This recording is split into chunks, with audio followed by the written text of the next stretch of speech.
Another wide line here. Welterweight bout between Geoff Neal plus 440, taking on Shavkat Rakhmonov minus 440. Over under set at 2.5 rounds, plus 165 for the over, minus 165 for the under. Shavkat Rakhmonov, 16-0, 16 finishes, never been to a judge's scorecard. Taking on the veteran Geoff Neal. What do you like in this one? That's another tough one too. Just if you look at Geoff Neal's last performance against Bilal, or sorry, not Bilal, Vicente Luque, dude, he looked like one of the better strikers in the division that night.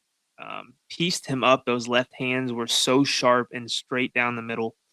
And then he won a split decision against Ponzinibbio, which I don't know. It's not the best split decision win over a great fighter or anything.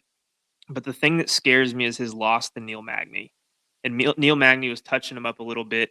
And we saw what Shavkat did to Neal and finished him, within 2 rounds. So I don't want to say we haven't seen enough of Shavkat yet, but I wish I could see him fight a couple more times at the top of the division, or not quite at the top, but somewhere in that top 10 area before, you know, putting him as a minus 450 favorite.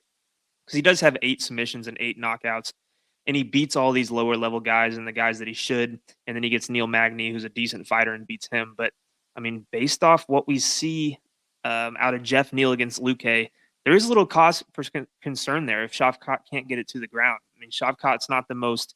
He doesn't have this crazy pace, and he doesn't have a high output by any means. He's just more, technical, sharp, and he's accurate. But the one thing that does scare me, and we kind of talked about this, is Geoff Neal pulled out of their fight that was supposed to take place in January for the first event of the year due to injury. And that's not really that long ago. So if it's a bad enough injury, you got to pull out of the fight, and then you're back on the card in the first part of March. I don't know. I don't know if I could be comfortable taking Geoff Neal as an underdog, even just based on the fact that he might still be slightly injured. And you're going up against a killer who can finish fights in any way possible. So as much as I want to give Geoff Neal a chance, and as much as I liked his last performance, I do think Shavkat wins this one. However, I don't think the line's is fair. Anything over 4-1 for Shavkat against a guy like Geoff Neal is just a little bit too much. I'd put him fair value around maybe 3-1, maybe, but over 4.5 to 1's a little bit crazy in my opinion. Yeah, I would agree. If we look at Geoff Neal, comes into the UFC, wins his first 5 fights, gets a finish in 4 of them, 2 knockouts or 3 knockouts, 1 to Frank Camacho, 1 to Nico Price, and 1 to Mike Perry. They match him up with Stephen Thompson, gets the brakes beaten off of him in a main event pretty much, and which is fair. And you're not really going to beat Stephen. Not so many people are going to beat Stephen Thompson in a stand-up fight, and that's what Geoff Neal does. Then his next fight loses to Neal Magny by a unanimous decision.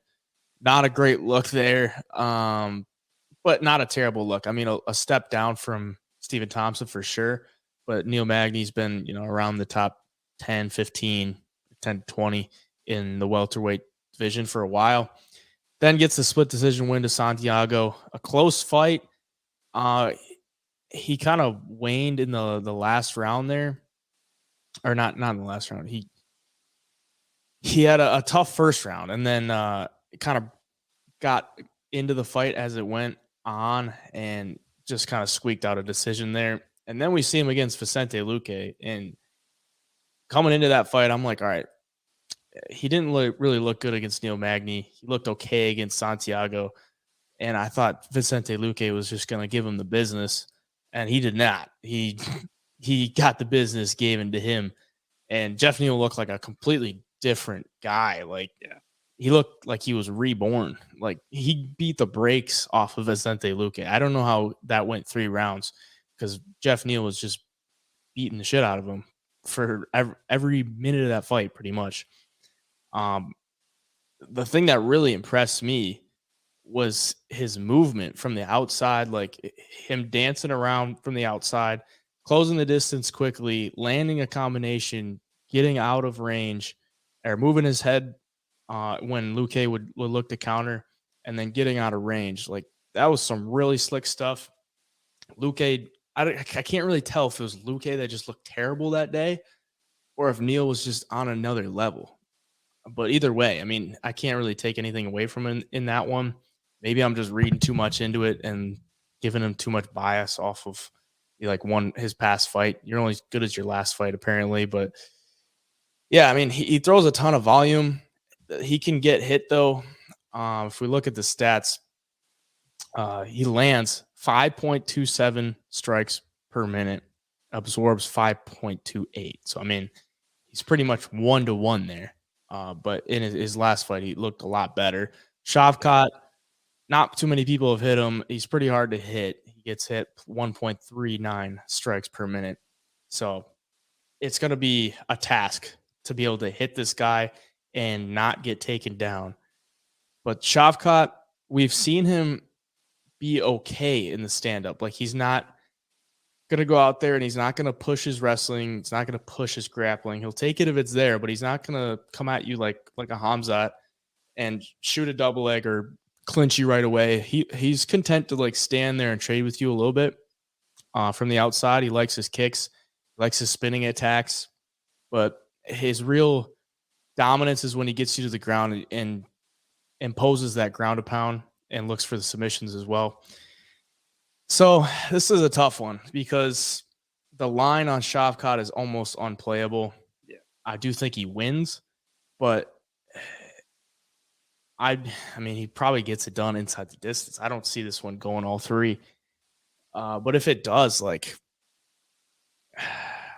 if it goes all three, I would think that Geoff Neal would be stuffing some takedowns. Like, if he just consistently gets taken down by Shavkat, he's going to land that ground and pound. And he's going to have a better ground game. So if this goes to decision, that tells me Geoff Neal was able to stuff some takedowns and probably able to land some shots.